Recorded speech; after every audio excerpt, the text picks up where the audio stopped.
Sa video naman na ito, ipapakita natin yung magiging form ng isang function, reflection ng isang function kapag nireflect naman natin siya about the x-axis. So, buksan naman natin ang ating GeoGebra application. Okay, so ito yung ginamit natin nung nakaraang video about sa reflection ng isang function about the y-axis. So, gamitin din natin to para i-reflect naman siya about the x-axis. So, pakita ko lang muna yung f natin, yung function f, pero didelete ko na itong mga ibang functions para hindi siya makagulo doon sa ating presentation for now. Okay, so we have the function f of x is equal to x squared. Of course, pwede nating palit-palitan yung function natin dito sa input box natin na naipakita natin sa may graphing pad mismo. Once again, pwede naman natin gamitin itong reflect about line na command dito sa GeoGebra. No? Mahanap natin dito sa menu na to.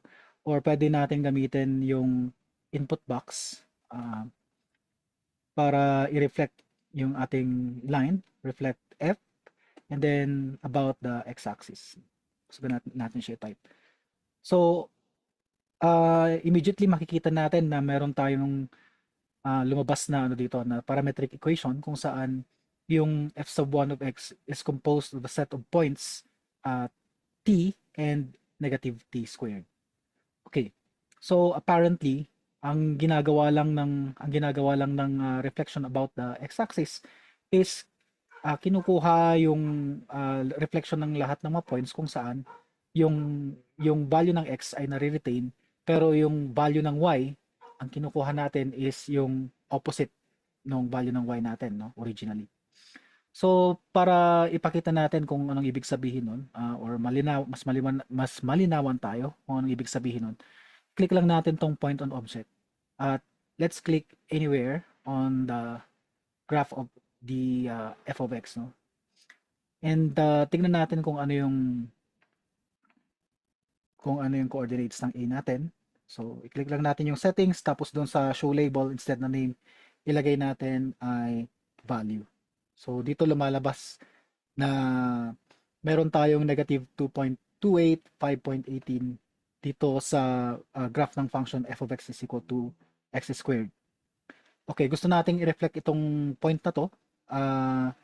Nang sa ganun makita natin yung reflection niya doon sa kabilang graph, ano? Doon sa reflection naman ng graph na f of x is equal to x squared. So, i-type natin ulit, reflect. And then this time, yung a ang aking i-reflect at i-reflect ko siya about the x-axis. So, ilagay natin dito x-axis. Ayan. And lumalabas na ang reflection niya is negative 2.28 at negative 5.18 yung mga coordinates, no? O, makikita nga natin na na-retain yung value ng x-coordinate natin pero yung y-coordinate natin, nakuha natin yung opposite ng original na y-coordinate natin. So, pag i-move natin yung ating point A along the graph ng f of x natin, makikita natin na makikita din natin yung reflection natin ng point na yun na move along the curve ng reflection ng function na f of x is equal to x squared. So in this case, meron tayong 1.8, 3.22 doon sa graph natin ng f of x is equal to x squared at makikita naman natin na doon sa graph ng reflection makikita natin yung point na 1.8, yung corresponding point na 1.8, negative 3.22. Ayan. So, apparently, para makuha natin yung equation ng reflection about the y-axis, i-retain lang natin yung value ng x, pero yung y kinakailangan nating i-negate. Ayan. So, anong ibig sabihin nun in terms ng equation nung yung reflection, no? So, kung titingnan natin yung algebra niyan, so puntahan lang natin yung ating annotation dito.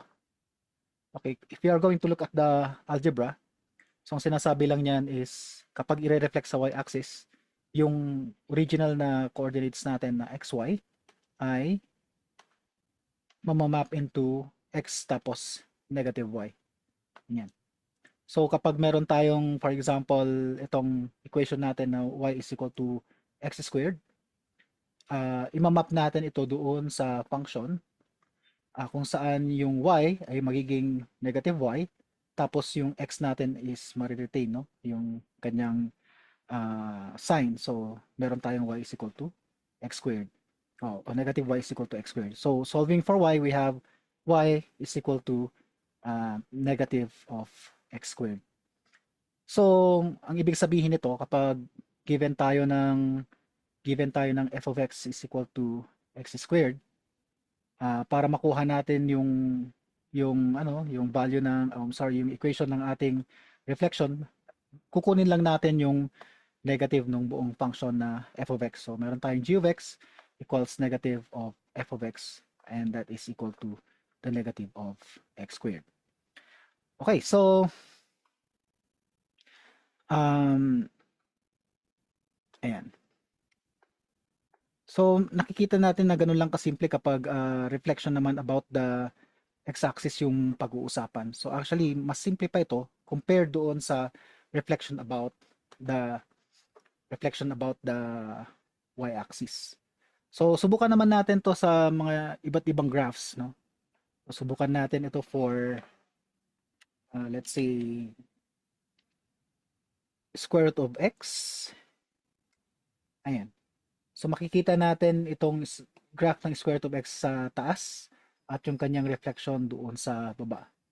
Pwede naman nating baguhin yung kulay ng reflection natin sa baba para ma-distinguish natin siya from the original na original na graph ng ating function, ano? So just click on the settings ng reflection, and then baguhin lang natin yung kulay. So sabihin natin red, yung kulay ng ating reflection, at ito na nga yung reflection niya sa baba, no? At makikita nga natin na itong nasa taas, this is f of x is equal to x squared.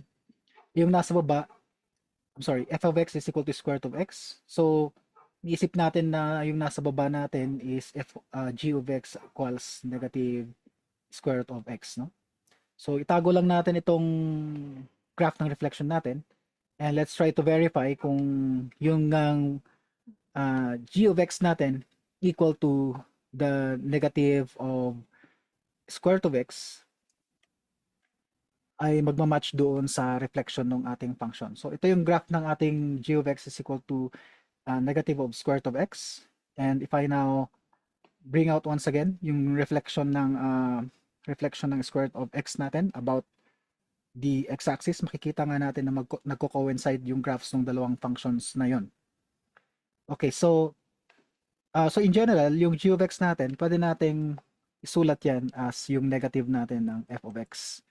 So kahit na bago-baguhin na natin tong f of x natin ngayon, lalabas na yung kanyang reflection, no?